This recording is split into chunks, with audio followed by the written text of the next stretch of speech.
Hello and welcome to Tipsy Tolstoy, Russian literature for the inebriated. I'm Matt Gerasimovich, a PhD student in Russian Lit. This week, losing a battle against a fly in my office. Yeah, it's been an exciting one. I've been sitting here for like the last 10 minutes listening to him fail to kill a fly. It's been really entertaining. I wish we had been recording that. Yeah, if only. And I'm Cameron Lalana. This week I've been using my time exceedingly well and learning how to use an online tabletop simulator to play the Warhammer tabletop game. So, yeah, there's that. I also bought like $100 worth of Call of Cthulhu stuff, so Attaboy. Good time investment and good financial investment. Yes, an investment in your future. Yeah.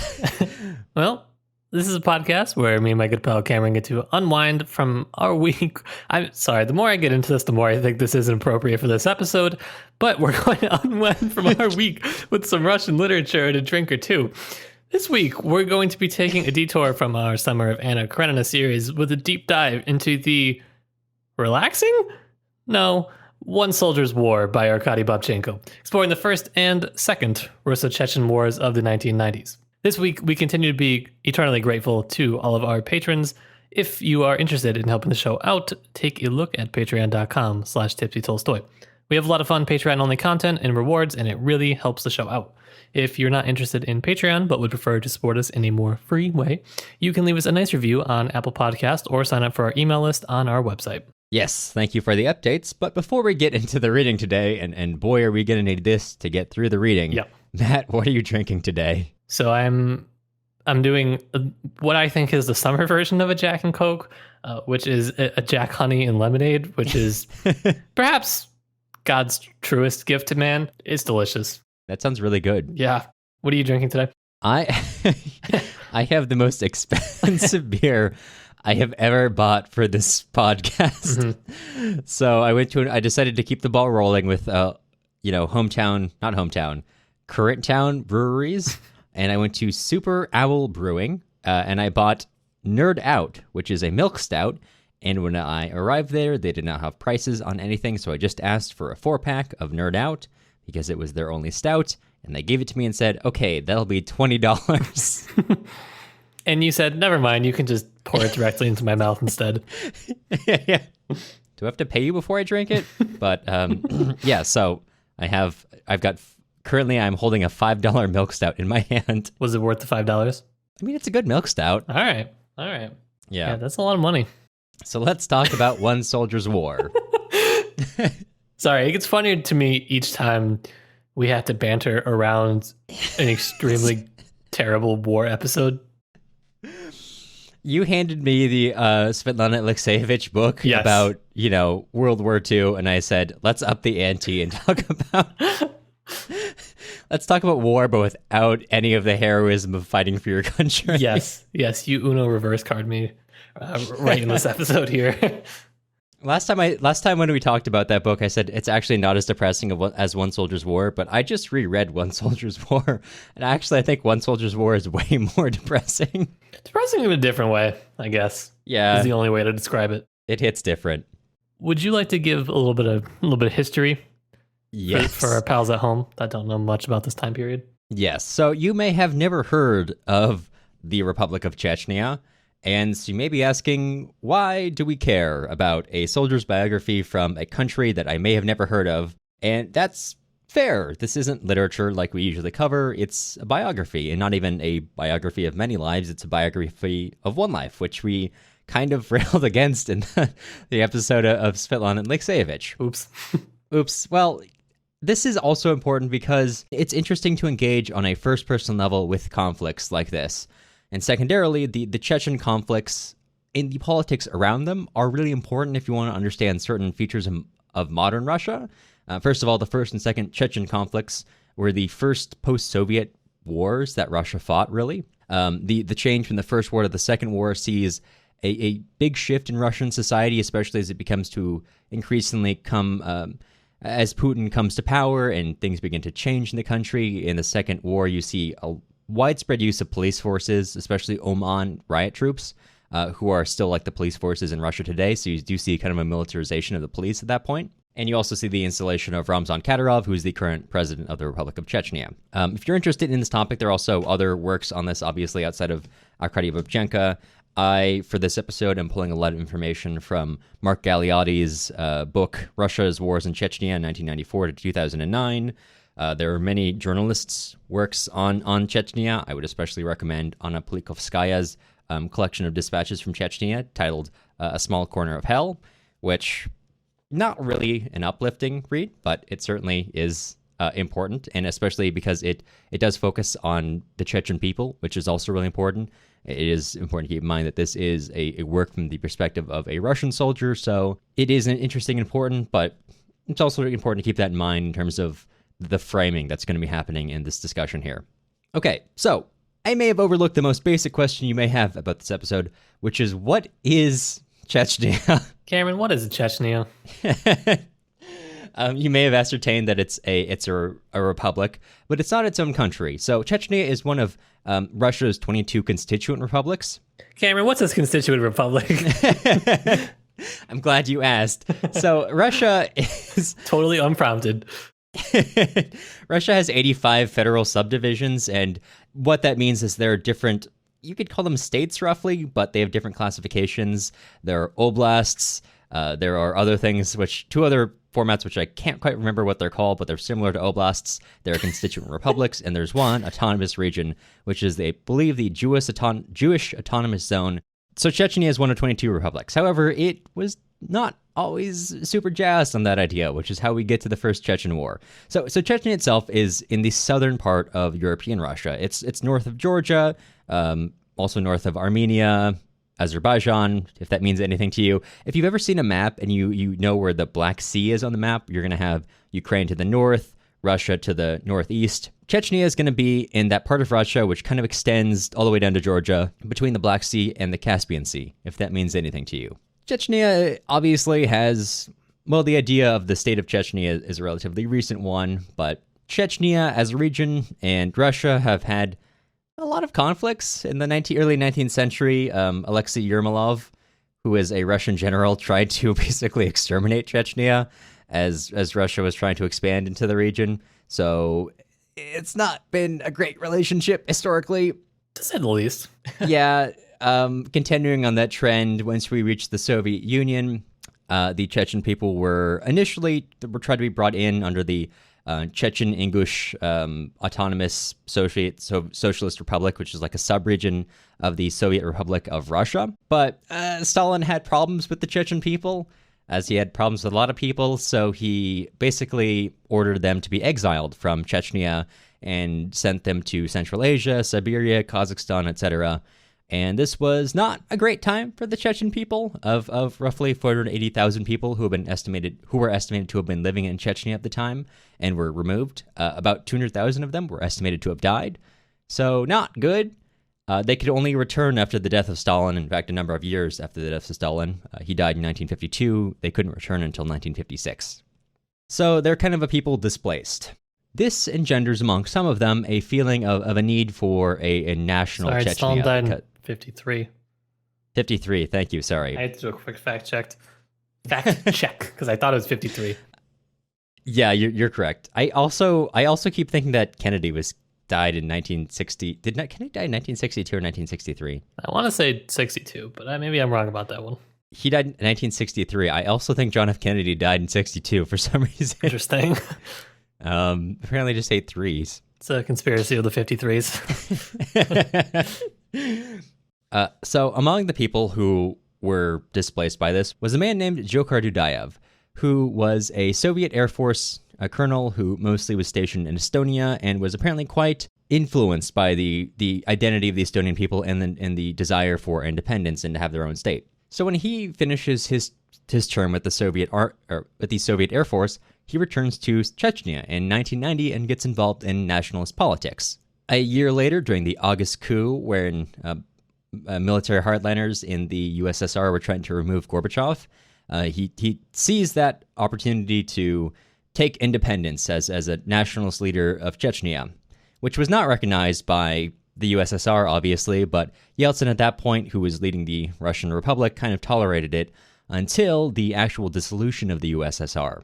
At that point, we have the signing of the new Federation Treaty, which established Russia as its own independent nation. Chechnya at this point, which was tied together with Ingushetia, when it and its neighbor, although it had been tied together by the Chechen-Ingush ASSR, they went different directions here. Ingushetia basically tried to become a constituent part of the new Russian Federation, whereas Chechnya, which had already declared independence, tried to keep going down that path. After the dissolution of the USSR, Yeltsin was no longer in favor of Chechen independence because it was no longer a problem for Gorbachev, now it was a problem for him. Of course, there were many other things to focus on in the early 1990s, namely the transition from the communist system to a capitalist system, which famously went incredibly badly in Russia. Like really, really badly. So by the time you're getting to 1994, 2 years into this deal, the economy is terrible. You have suddenly explosions of homelessness, of people not being able to buy food, and Yeltsin really needs a win, so he looks towards Chechnya, which has been a thorn in his side this whole time, with them, insisting that they're their own nation and not part of Russia. And he is basically like, all right, we're going to lay down the law. So the Russian military, which has, just a reminder, their last major military engagement was in the Afghan-Soviet War, which also went not super great for the Soviet Union. Like, unfamously badly, I feel like. I feel like nobody thinks about the war in Afghanistan. That's, okay. If you think about it at all, it is famous for going badly, but if you were like a normal person, you probably never think about it. Whereas it haunts us. Well, as a person who studies Russian history, who has had like a disproportionate number of Afghan friends, it's like been very present in my life. Yeah. No, but I think it actually is. I am being serious. I do think it is. It did go unfamously badly, but that's actually a problem that people don't know anything about it. That is fair. Same for these wars. People love to draw like exact lines through Soviet history to modern Russia, but they skip over a really important part in the 90s. Like, there were things that were happening that you're not talking about. Yeah. Well, Yeah. well, that's why we're talking about it. So in 1994, the Russian military basically plans a decapitation strike where they are going to go in from 3 different directions to seize the city of Grozny. Grozny is the capital of Chechnya, or at this point it's the Chechen Republic of Iskaria, and the separatist sentiment here is mostly driven by nationalism. Let's put a pin in that because it will not always be that case. So, Grozny is a Russian word, if you know anything about Russian, and you might be wondering, hey, why is the capital of Chechnya named after a Russian word? Well, go back to Yermolov, the guy who wanted to exterminate all the Chechen people. He established a base in Chechnya at the time, which he called Grozny, which, if you're familiar with Ivan the Terrible, his name in Russian is Ivan Grozny, which more accurately is translated, as I understand it, as Ivan, like, the Dreadful. Correct me if I'm wrong. I was told that when I was in Russia, but... I've heard every Russian's told me something different.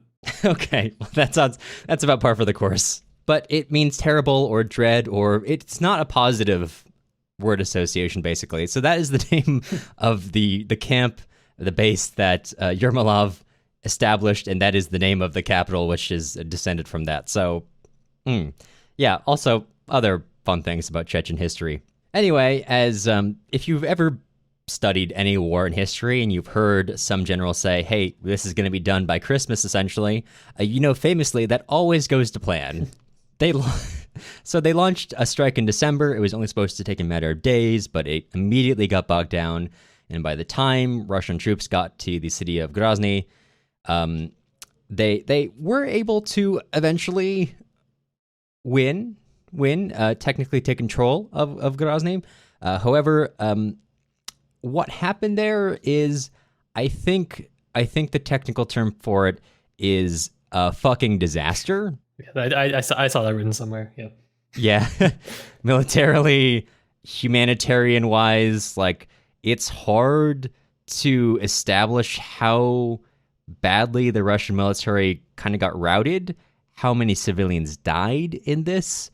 It was just not a good time for anyone. The Russian military was not properly trained for urban warfare. The civilians were not a consideration for, frankly, any side. It didn't go so hot, TLDR. And the fighting, even though in this era the Russians basically began to take control of cities, the age-old problem of controlling the cities but not the countryside began to crop up, and the war eventually kind of comes to a truce in 1996, but is never truly resolved. So by the time we reach the truce in 1996, at this point, Dudayev has been killed by a Russian airstrike, and one of the former high-ups in the government, Maskadov, comes to power, and he's more favorable to negotiating a solution. So they kind of come to a truce with the Russian government. Now, one of the important things to note is that over the course of this war, although the initial impetus was nationalism, there were a number of people, especially people who became kind of like local leaders of troops, especially because the military, although it technically existed, was more, you could look at it better as something that technically was in existence, but the people who controlled it were really like the local commanders. And a lot of the local commanders, especially as more and more of the nationalists were killed by Russian decapitation strikes, the religious separatism began to have a greater preeminence. And now Chechnya is predominantly a Muslim country. It was adopted sometime between, as I understand it, the 18th and 19th century as primarily like the primary religion of the region. So that became a greater feature of the war. And as that became a more preeminent feature, international militants who also used their religion as the impetus for their militarism began to come to Chechnya. And that kind of created a reinforcing effect as more and more nationalists were killed and more international funding for militants really was from religious sources. That becomes a primary feature. So the truce that happens in 1996 more or less continues until, like roughly 1999. At this point, we have someone who's named Shamil Basayev, who is one of these sort of religious militants, and he is kind of determined to he wants to become the Chechen president, he wants to make it an independent state, and he also wants the same for surrounding regions. So, Shamil Basayev, in 1999, eventually launches an invasion of Dagestan, which is a bordering country, with his forces, and they kind of expect the same thing which the Russians expected in 1994, which is to be greeted as liberators. And the same thing that happened to the Russians in 1994 happens to Basayev's forces in 1999, which is that the Dagestani people don't really see them as liberators. Oops. And so they end up fighting back, and eventually federal forces, joined them. The other important thing to note about 1999, or late in the year, is that this is the first year, and very, very technically, that Putin comes to power. He becomes president on December 31st, 1999, which is when Yeltsin resigns. You may think that's a weird date to come to power, and yeah, it is. As far as I understand it, the guess of most academics or people who study this is that Yeltsin was trying to avoid a panic, so he resigned in a night that people were probably not paying attention to the TV or were already drunk. So, yeah, that's fair. Yep. And in the following months, there were a number of terrorist attacks undertaken on Russian soil. There is some question of whether or not they were all, let's say, legitimate, but I'm not going to get into that on this podcast. That's a bonus episode that I do want to get into, though, at some point.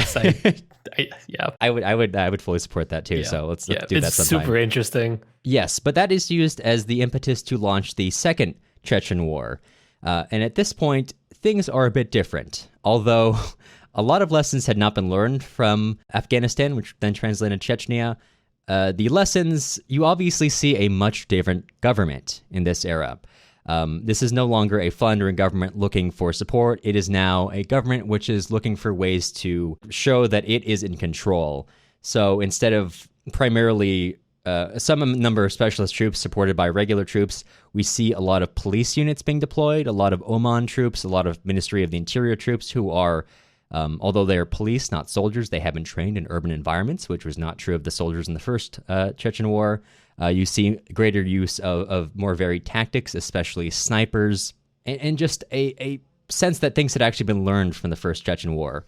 That's not to say that things went simpler. In fact, the same thing happened, except this time the Russian military kind of had its shit together, but it did eventually devolve into a war in the mountains. The main thing that happens here, and the main thing to keep your attention on, is that in this process, the Russian government attempted to undertake what they called the policy of Chechenization, which was the policy of working with local Chechens in order to combat other Chechens. So this could happen for a number of reasons, either because they were paying some people or because they were offering power to some people, various reasons. But many Chechens begin to work with the Russian forces. So you begin to have Chechen forces fighting alongside them. Oftentimes they were more effective at undertaking what they called operations to basically suppress quote-unquote terrorism. At this point, the Russians also set up filtration camps, which were just rife with abuse. When I say it's more professional, I don't mean it was like better. You still see tons of Human Rights Watch did a very comprehensive review of Russian filtration camps, which were looking for people who might have fought, and those were just rife with kidnapping and torture and just abuse of every kind and extortion of Chechen people. It was not a good time, and it was not a good place to be. But the Russian military was more effective in achieving its goals, human rights notwithstanding. One among these groups of Chechens who worked with the Russians was a man named Kadyrov, and he was very successful and eventually becomes the Chechen president after more or less Russia and Russian-aligned Chechen forces basically establish a dominance in Chechnya. He's killed in an assassination, and his son, Ramzan Kadyrov, who basically ran the Kadyrite, some people call them Chechen squads, some people call them death squads, becomes president. And he is president to this day, supported by Putin, and that is a favor to Ramzan Kadyrov, which has certainly never been forgotten, because Chechnya votes 99% or over for Putin every single election. Sometimes they're so excited that they even have turnout of 107% one year. Oh, that's exciting. Yeah, really excited for elections. I'm really glad to see, electoralism spreading through the world. I do love to see democracy in action. So that is kind of where we leave Chechnya today. Of course, many other things happen. There's a revamping of the economy, et cetera, but there is certainly an interplay between modern Russian politics, especially in the Putin era, and that is really apparent in the way that they in the Chechen state, or the Chechen Republic, have related to each other. And that is a short history of Chechnya as it relates to this book, One Soldier's War. Thank you. I liked it. Thank you. I just think it's important because I actually really do think it's an understudied, severely understudied area of history. Yeah. Even in our field, I think. I would fully agree. I got into Russian studies through studying the Chechen Wars. And honestly, after I got into the Russian studies proper, so to speak, I never once had anyone touch Chechnya ever again outside of me studying conflict studies, which wasn't even related to Russian as a whole. Right. I don't think any of it was throughout my whole undergrad. I don't even know if Chechnya was really ever mentioned. You'd think it'd at least get a passing something, But you'd think. But yeah, that's why we bring this to you, the listener, today. The only other place I can think of Chechnya really being mentioned is in Tolstoy's quote unquote final work, Haji Murat. Yeah, there are 19th century writers who do some things with this region which are interesting, and that is mentioned, that is studied. But I would say, in terms of the modern conflict, even though as you mentioned it predates the modern conflict, that's where I would be curious to see more things taught. Yes, absolutely, especially because it is so important for things like, in the same way that if you're studying the history of journalism in America, Vietnam is a turning point, and the way that the government treated journalism and journalism saw itself. The same is kind of true of Russian journalism in Chechnya. Anna Plikovskaya, who I mentioned earlier, was, of course, if you're familiar with her, was murdered in her apartment in 2006. Few amount of people draw that to her somewhat adversarial reporting in Chechnya. Of course, her reporting was somewhat adversarial to the Russian government in general, so, who knows? I'm sure she has a lot of enemies, or had a lot of enemies. Yeah, I think, you mentioned Alexeyevich earlier, and I thought it was just interesting that both her and Babchenko are journalists. I mean, I guess Babchenko didn't really start as a journalist. Based on what I was reading about him, it kind of just fell into place, I guess. Yeah. Is how you might put it. Yes. But it's interesting to see people with these jobs and these kind of mindsets that one might have as a journalist take this really active role in helping reconstruct parts of history. Yeah. Speaking of reconstructing history, Matt, can you kind of talk us through the selections that we read from One Soldier's War? Yes, I can do a little bit. I was going to do I was prepared to do a full summary, but then I thought, nay, I won't. because it would be really hard to summarize everything.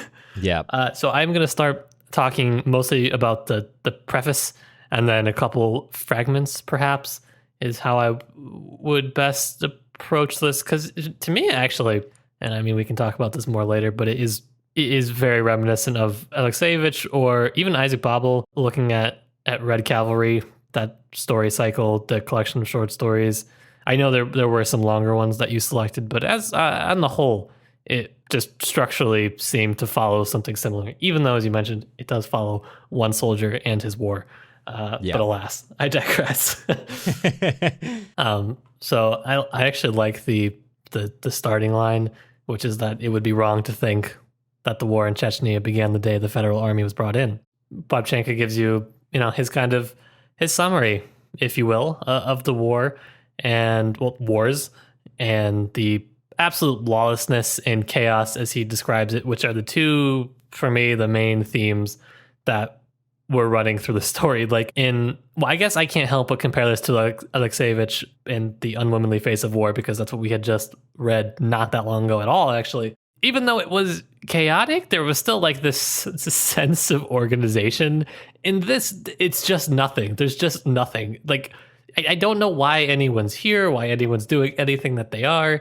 It's just, as you put it earlier, not a good place to be. And I like the kind of self-reflective nature. I'm always curious about how journalists come to do some of the things that they do later. And Babchenko says specifically, I did not mean to write a book. I didn't even think about what it was I was writing, stories, memoirs, or some other kind of text. It was not consciously a project. And is just really interesting to me. And in that way, I think it actually is kind of similar to Alexeyevich, and that's the same kind of approach. Just I don't know, the lawlessness of war is translated into the genre of it, which is that it's really hard to define what it is, except it's a book about war. And what's really a collection of stories about war. But then it's okay, they're not really stories. It's they're fragments. They're images. What are they? It's really hard to pinpoint exactly what it is you're reading at any point in this, which I like. I think that's fun. I think that plays to its strength. There's a lot of it. It's good in terms of genre. In terms of content, well, let's just say not the best. No. There are the ones that I had read most in depth were from this first selection that you had sent. There's 10 or so fragments that kind of go through different things that have happened to Babchenko and while he was fighting. We can discuss some of them if you'd like. I have some of them that were striking to me. Yes, please go for it. Actually, the one that I was just woof. I think even in my notes I wrote woof. Oh no, it wasn't for this one, but it could have been. It was the second one, the River Arkan. About it's a story, it's a page and a half, about a platoon that they have no water and they're drinking out of a river, and it smells like rotten eggs and it's the color of cement, but they drink it anyways. And to get them through it, they tell themselves that hydrogen sulfide is good for their kidneys, so it's fine. And they drink it and they bathe in it and they cook in it and they cook with it. They do whatever they need to do with this water because that's all they have. And then they notice as they're kind of holding this position over time that, well, in the water, things you might expect to see. Fish, plant, sand, maybe. Not the kind of stuff they see. Instead, they see bodies, not what you like to see. They see jeeps, also with bodies, coming downstream. And they're talking about how they're trying to take the bodies out of the water because it's hot in Chechnya at this time of year, and the bodies are going to start decomposing in the water that they're drinking. They're not able to get them out because some of them are lodged under, as I mentioned, these jeeps and whatnot. And it's really difficult, and basically they have to end up drinking it. And they said, well, we kept drinking it, but we no longer said it was good for our kidneys. And I don't know, there was just something about that little zinger, if you will. Yeah. That for me was kind of reminiscent of Isaac Babel. I was like, something about this narrative style. It almost felt like a long setup. Yeah, that makes sense. In the worst possible way. It is the darkest possible joke you could tell Yes. in a page and a half. Yes. And so this first selection is filled with things like that that I enjoyed a lot.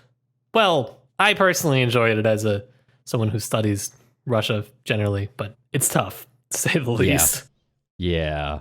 Did you have a favorite? I know you also enjoyed this as a whole. I was wondering like which ones, or if there's anything in particular that you liked as well. You know, like you said, there's a lot of dark humor through here. Yeah. The one that always stands out to me is the ninth one, Sharik, or Sharik, which is about a dog that they adopt. And they love having this dog. He's bringing everyone's spirits up, but they have no food and no one's giving them food. And eventually they kill the dog so they can eat him. And they all, they eat the dog and feeling pretty shitty. And then the next day they get a supply of oats. So, okay, this to me is, again, to bring it back to Babel, this is exactly what it reminds me of. This is an exact inversion of his story, Tamara the Bitch, in which the dog is this giver of life. In that story, this is a complete inversion of that. I mean, obviously, this is not a work of fiction, so he's not playing on that. But it's just interesting if you were to do a comparative study of the differences between the periods, because there are things that you could read, there are parts of this that you could read that are like you could have written it about any period of war. There are some things in here which are just like generic war sentences about like smells and images and senses. It's like sensory descriptions of war, which you could find in a lot of other things. They're not really, I don't want to say like generic in a bad way, but just like they could be applied to multiple war situations. Like, war can look similar at different parts, I suppose, at different times, I suppose. But looking at these kind of things that are changing, it's much different than 1919, for instance. It's not the 1920s anymore. It's, I don't know, much more mechanized, even brutal in some aspects. Well, in a lot of aspects. Yeah. Yeah. So I just thought that was an interesting one because I think probably you still have this shred of hope. I do not detect a shred of hope while reading this. I don't know about you. It was very... No. There's nothing to pick you up while you're reading it. I really enjoy Russian postmodernism of the 1990s because I know Russian history or Russian literature is famous for being bleak, but you really don't know Russian bleakness until you read like 1990s Slavic or literature from any post-Soviet country. It is so much bleaker than you can imagine, because before it's the bleakness of the human soul. Now it's the bleakness of, hey, we've got no state, we've got no power, we've got no food, we've got nothing. I haven't eaten fruit in a decade. Yeah, I think that's what a little bit what stuck out to me is there is a concreteness to the bleakness. It's it's not an abstract 19th century sort of spiritual suffering. It is like, I do not have basic resources. I'm watching people in my platoon being strangled with their own intestines. That sort of thing. Yeah. And speaking of people getting abused, unfortunately, do you want to talk about part 2, Mostok 7? Because there's a lot to talk about there, and very little of it is good. Yeah, although unfortunately, this was the one that I really did skim. Yeah, that's fair. There's a lot. This is a long section. It was a long boy. So in part 2, and this book is separated into 3 sections. Part 2 is much longer form stories, and one of them is Mozdok 7, which is one of the staging grounds for incursions into Chechnya. And this section takes place in 1996, after the truce, after the end, quote unquote, of the First Chechen War. By and large, this section is about the system of Dezovshchina, which is basically the system of bullying in the Russian army, kind of. So there it talks about the system of Dezovshchina, which kind of gets reified through the army. However, in Mozdok 7 at this particular time, there were basically no rules, and essentially here Dezovshchina means everyone beats everyone. The recruits or the recon beat the recruits, the officers beat the recon, their superiors beat them. Everyone's getting beaten. It's bad, really bad. It's just a lot of abuse. No one knows why they're here. No one is getting paid. Everyone is taking out their frustrations on everyone else. No one knows why they're fighting. and it just gets worse and worse, and people are deserting by the dozens. Some people in this section don't even last a full day. They go through one day of this and then they desert, and then who knows what happens to them after that point. And it is a section dedicated to just the bleakness of the war at this point. And I think your earlier comparisons to Alexeyevich's work is really apt, because throughout the difficulty of World War II, and it was difficult, this underlines the sense of bleakness that travels through everything, in the way that there is no solidarity of we're all on the same side.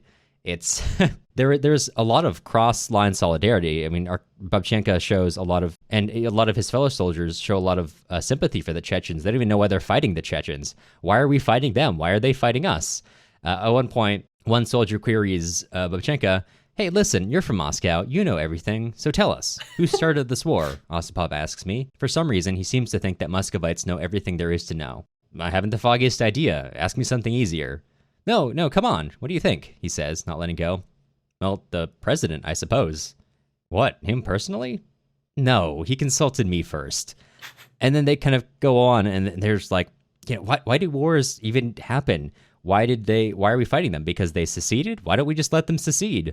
Are they our enemies, in which case we should kill them? Or are they our citizens, in which case how can we fight against them?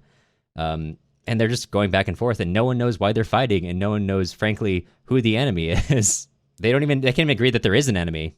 I was kind of expecting to get something different from this when I first came into it, knowing that Babchenko's Russian, at like the side he fought on. I was expecting to get, I don't know, I was expecting it to get a text that gave me a different lesson to draw away from. But instead, you're right. There was more. I never got the side. Like, I never got any sort of indication that he was on a particular side for any reason, except kind of he had just happened to be there. Like, that's really hard to describe, but there's this overwhelming sense of, well, I guess we're here and this is what we're doing. I don't know why, but hey, it's what we're doing. And it's interesting, to say the least. Yeah, and keep in mind that at this point, to today, the Russian military is based on a conscript-based service. So all these guys here didn't sign up for the war. They're all required to fight. And that's a point that he makes, actually, that something has changed from the old days, and that the old days, everyone truly had to serve. That's not true anymore. No. He says, "You won't find any smart, handsome boys in these tents. They were gotten out of the war by their rich daddies, leaving it to us ordinary folk to die in Grozny, the ones who didn't have the money to pay our way out. Heaped in these tents are the son of laborers, teachers, peasants, and blue-collar workers. Basically, all of those who were made penniless by the government's thieving reforms and then left to waste away. These tents contained the ones who didn't know how to give a bribe to the right person, or who thought the army service was the duty of every man." It's hard to contrast that more starkly against the attitudes you see in former wars. That this is, I mean, to talk about the fact of rich boys getting out of war, I mean, you can apply that to a lot of nations, but you don't usually apply that to Russian history. This is the first time I've really, in reading Russian war literature, I've ever seen that attitude, because it kind of is the first time that that's really broadly true.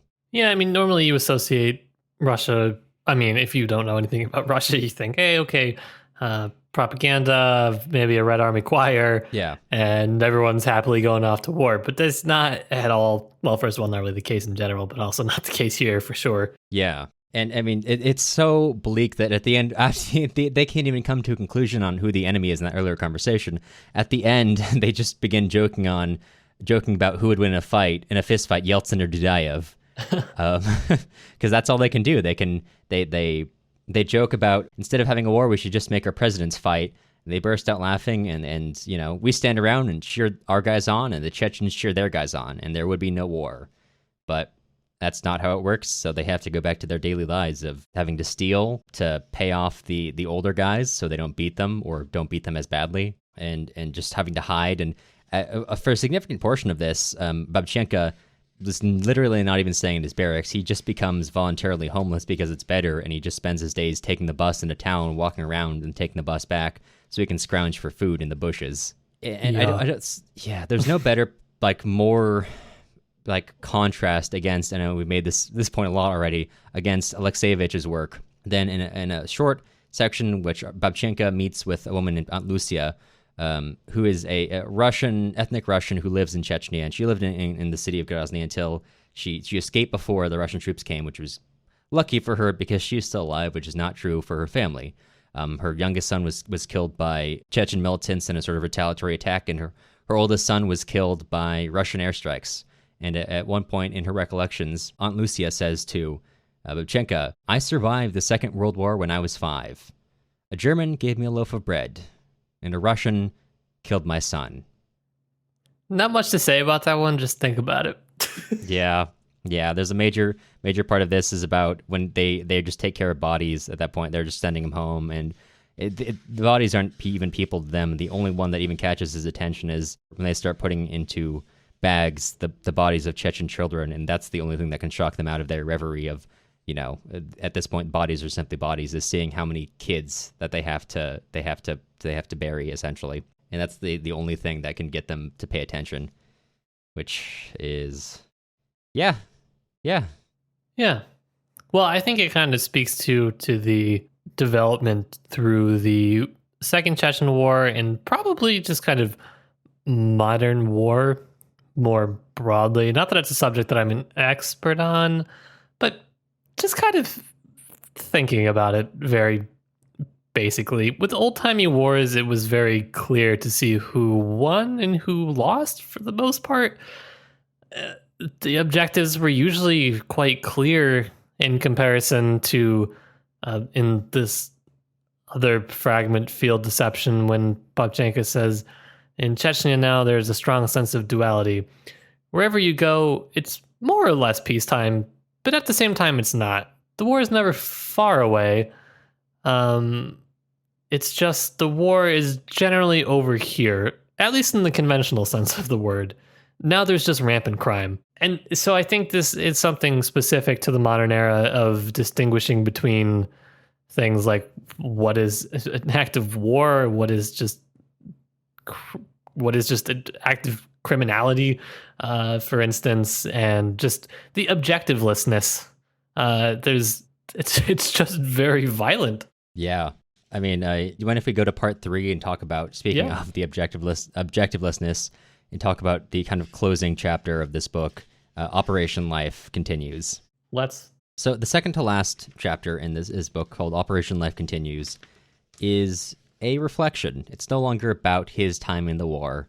It's just about what it is like to return to war. And there's a lot to say about the reality, as opposed to, as much as the kind of victorious attitude many governments would like their soldiers to have upon returning.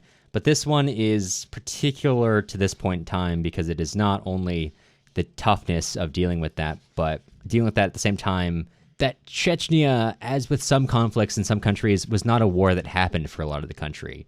It was a war that happened for the people in Chechnya, and it was a war that happened for the soldiers who fought in Chechnya, but it was not real elsewhere. So when Babchenko writes, "No one returns from the war, ever.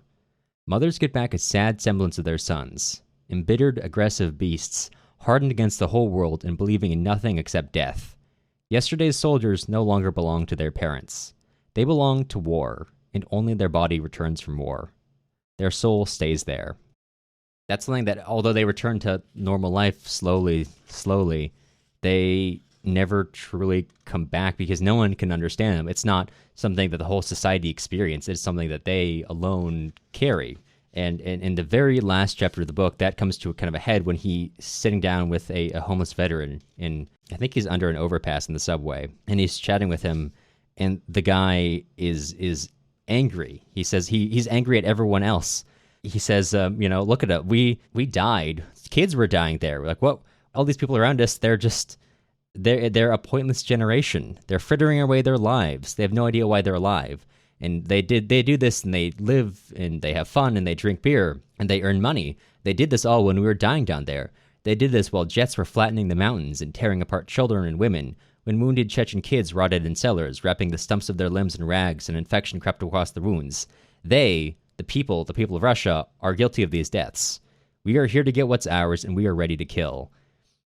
This is a generation of soldiers who are not only alienated from any sense of reason for their fighting, but they came back and people didn't understand. It simply didn't happen for other people. Like that entire conflict was just not real for so much of the country, to the extent that some people, including this particular soldier in this last one, he doesn't even know why did people die and why did I survive? I don't know. Maybe there's a reason, maybe there isn't. Yeah, it's kind of weird to think about the way you phrased it, because like for Alexeyevich, she's talking about the contribution of women to World War II, which was largely written out of official history, but which people who served in the war at the time still recognized, the sense that they knew it happened because they were there.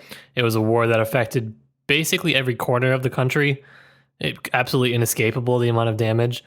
Whereas this is a really peripheral conflict for Russia, as you mentioned. Like, it is very different when you're looking at how soldiers are reintegrated or not reintegrated, really, in this case, or both cases, into the country, when you have, on one hand, this conflict that did happen and devastated much of the country, and then this other conflict which, as we already mentioned, nobody really, like, I don't want to say nobody cares about it, but like, not that many people study it, not that many people talk about it. It's really overshadowed by a lot of other things. Yeah, it's just, that produces, I think, the overarching bleakness of this book.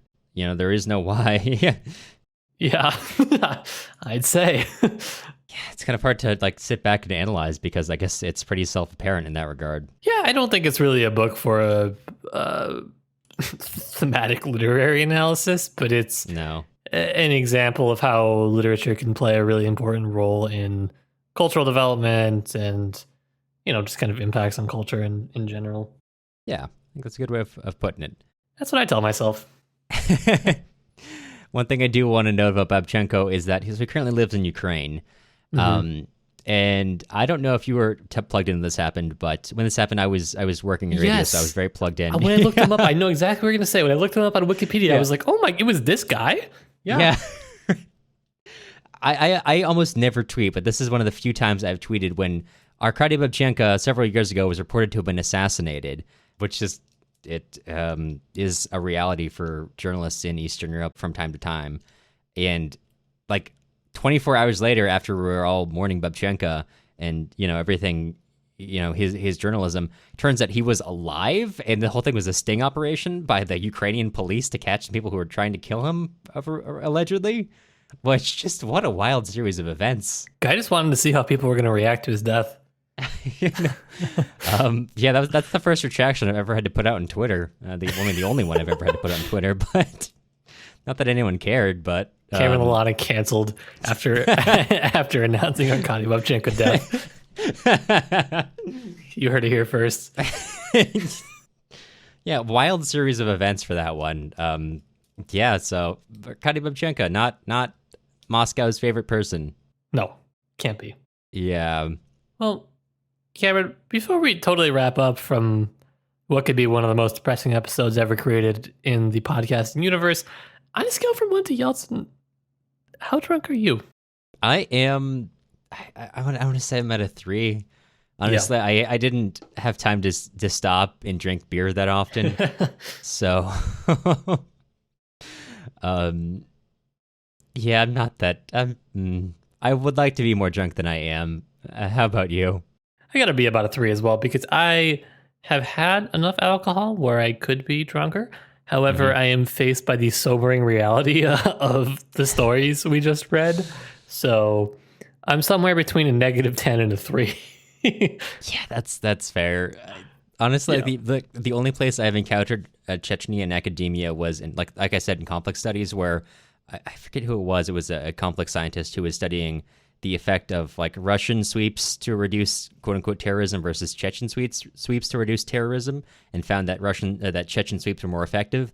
And they concluded, we don't exactly know why, but it might have been because they knew probably who to target and who to drag away in the middle of the night. So maybe that was because of their familiarity. And I was like, this is an oddly detached language. I mean, you know, it's academia, so of course, but like, this is oddly detached language for you describing death squads being more effective than.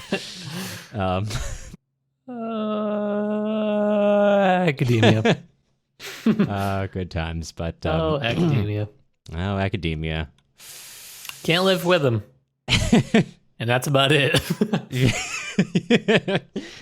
Matt, can you please tell me what we're reading next week?